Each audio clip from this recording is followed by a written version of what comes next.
Hi guys and welcome to e notes. आज हम पढ़ेंगे इलेक्ट्रिकल मशीन में चैप्टर नंबर 3 सिंक्रोनस मशीन का एक बहुत ही अच्छा टॉपिक, बहुत ही बेहतरीन टॉपिक जिसका नाम है starting methods of synchronous machine. 3.8 point number operation of synchronous machine as a motor, यानी कि अगर मोटर की तरह काम करिए सिंक्रोनस मशीन तो उसकी स्टार्टिंग मेथड्स क्या होंगे, आज हम ये पढ़ेंगे। स्टार्टिंग मेथड्स में 4 मेथड्स हैं, 4 मेथड्स हम पढ़ेंगे। तो बिना किसी देरी के स्टार्ट करते हैं।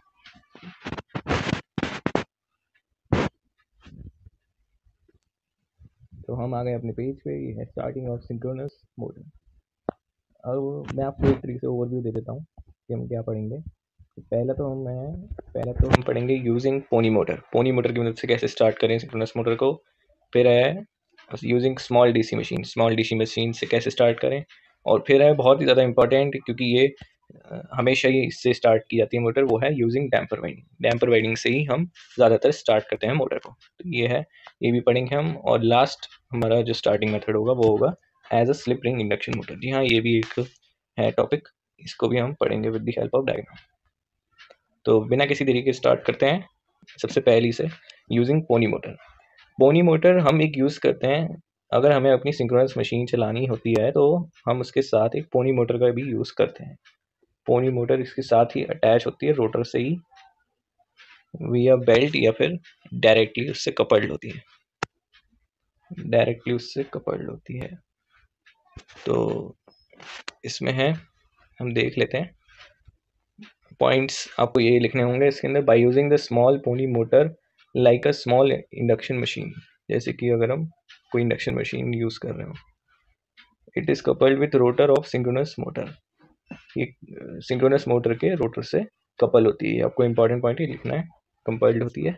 It's function is to bring the synchronous motor to synchronous speed. तो इसका मेन फंक्शन क्या होता है? इसका मेन फंक्शन ये होता है ताकि सिंक्रोनस मोटर को सिंक्रोनस स्पीड पे ला सके। इसके बाद है once it reaches to synchronous speed, जब ये एक बार सिंक्रोनस स्पीड पे पहुंच जाती है तो pony motor is decoupled, pony motor को हटा दिया जाता है। इसके बाद है नोट, ये आपका बहुत इंपॉर्टेंट पॉइंट है, इसको आपको ज़रूर लिखना है एग्जाम में, एंड कॉम्पिटिशन के बेस पे भी ये पता होना ज़रूरी है। तो ये है the motor used as the pony motor. Pony motor के जो हम यूज़ कर रहे हैं मोटर को, must have less number of poles than the synchronous motor. तो जो पोनी मोटर है उसके पोल्स हमेशा कम होते हैं सिंक्रोनस मोटर से। इसके बाद ये आपका पोनी मोटर खत्म। इसके बाद आप लिखेंगे using small DC machine. Small DC machine से भी हम यूज़ करते हैं। तो सबसे पहले इसके थोड़ा ओवरव्यू कि a DC motor can also be used to bring motor to synchronous speed. तो ये डीसी मोटर भी हम यूज़ कर सकते हैं मोटर को सिंक्रोनस स्पीड पे लाने के लिए। ये हो गया इसका एक पॉइंट। इसके बाद है once it attains synchronous speed, जब वो एक बार सिंक्रोनस स्पीड पे आ जाए, the motor starts acting as a generator. तो मोटर जनरेटर की तरह बिहेव करती है, जनरेटर की तरह काम करती है। And starts excitation to the field, और फील्ड को winding of the synchronous motor, और सिंक्रोनस मोटर को फिर एक्साइटेशन देने का काम करती है। ये आपको इसके अंदर लिखना है। तो स्मॉल डीसी मशीन से भी हम इसे सिंक्रोनस स्पीड पे ला सकते हैं, तो डायरेक्ट सप्लाई देके आ जाती है। तो इसके बाद हम पढ़ेंगे सबसे main important using damper winding. तो in order to make synchronous motor start copper bars, ये आपकी मेन है डेफिनेशन डैम्पर वाइंडिंग की। In order to make synchronous motor start copper bars circuited at both ends. तो जो copper bars होते हैं, ये इसमें कॉपर्स बार लगे हुए हैं, यहाँ पे, यहाँ पे, यहाँ पे। तो ये सब सर्किटेड एक दूसरे से जुड़ जाते हैं आखिर में। रोटर आपका कुछ ऐसा होता है, तो ये आपस में ही, ये आप कंडक्टर समझ सकते हैं, तो ये आपस में जुड़ जाते हैं कॉपर बार्स। तो इसके बाद है similar to the squirrel cage rotor of an induction motor, जैसे कि इंडक्शन मोटर में भी जुड़े जाते हैं वैसे ही are placed on the rotor. तो ये रोटर में ही लगते हैं, स्टेटर में नहीं लगते, रोटर में लगते हैं। तो दीज बार्स और वाइंडिंग, या बार्स कह लो या winding, are known as damper winding.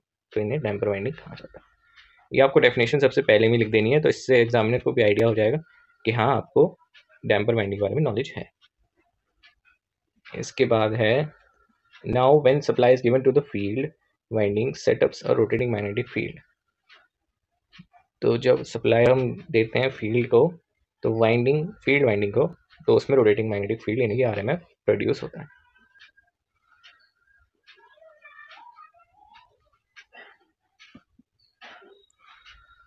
इसके बाद का पॉइंट है due to damper winding used rotor starts rotating less than the synchronous speed. तो डैम्पर वाइंडिंग क्योंकि हम इसमें यूज़ करते हैं तो रोटर जो है वो rotating less than the synchronous speed से बहुत ही कम रोटेट करता है।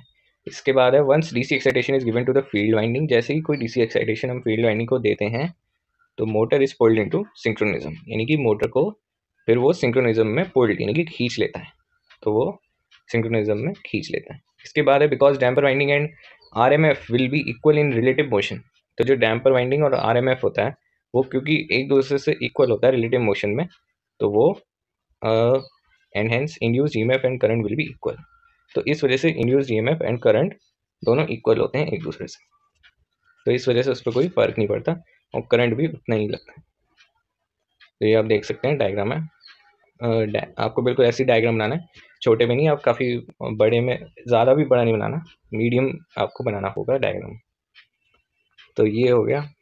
इसके बाद है आपका as a slip ring induction motor. ये थोड़ा अलग टॉपिक है, वैसे आप इसे लिख भी सकते हैं, लेकिन अगर आप लिखना चाहें तो लिख सकते हैं, ये भी स्टार्टिंग मेथड्स में ही आता है वैसे। तो देख लेते हैं इसे। In this method external rheostat is connected to the rotor through slip rings. तो इसमें एक अलग से रेयोस्टेट कनेक्ट करते हैं। Ends of the damper winding are brought to motor and connected either in star or delta।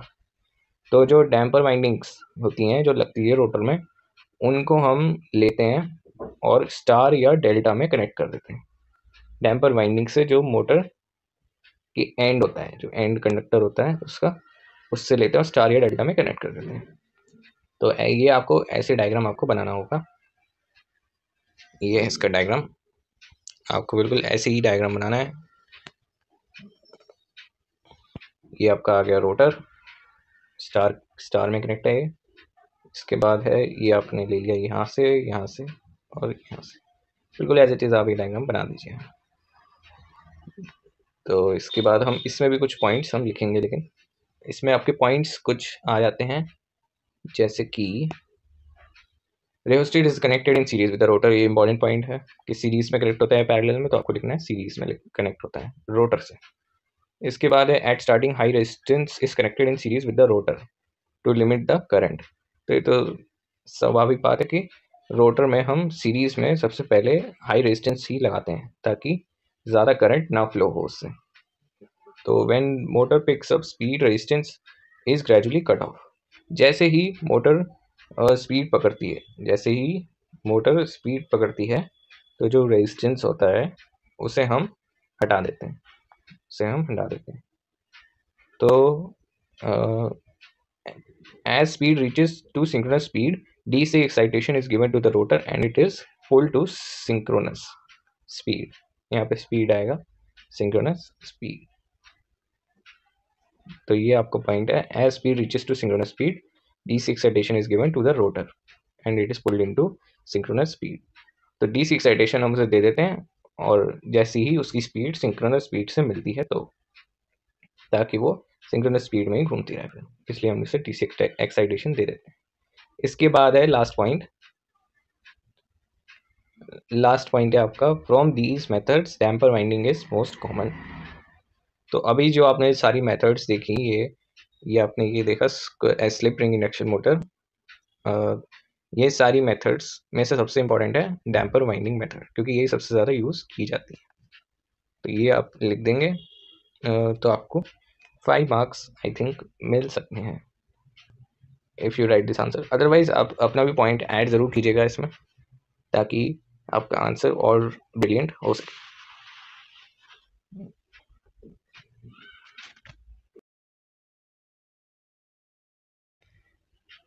I hope आपको ये video अच्छा लगा होगा। अगर आपको ये वीडियो अच्छा लगा तो आप इसे लाइक कर सकते हैं, इस वीडियो को अपने दोस्तों में शेयर कर सकते हैं और मेरे चैनल को भी सब्सक्राइब कर सकते हैं, ताकि आने वाली वीडियोस के लिए आपको नोटिफिकेशन मिल सके। मैं ऐसे ही और इंपॉर्टेंट टॉपिक्स पे आपके लिए वीडियो बनाता रहता हूँ। आप मेरी प्लेलिस्ट में जाके भी देख सकते हैं। प्लेलिस्ट का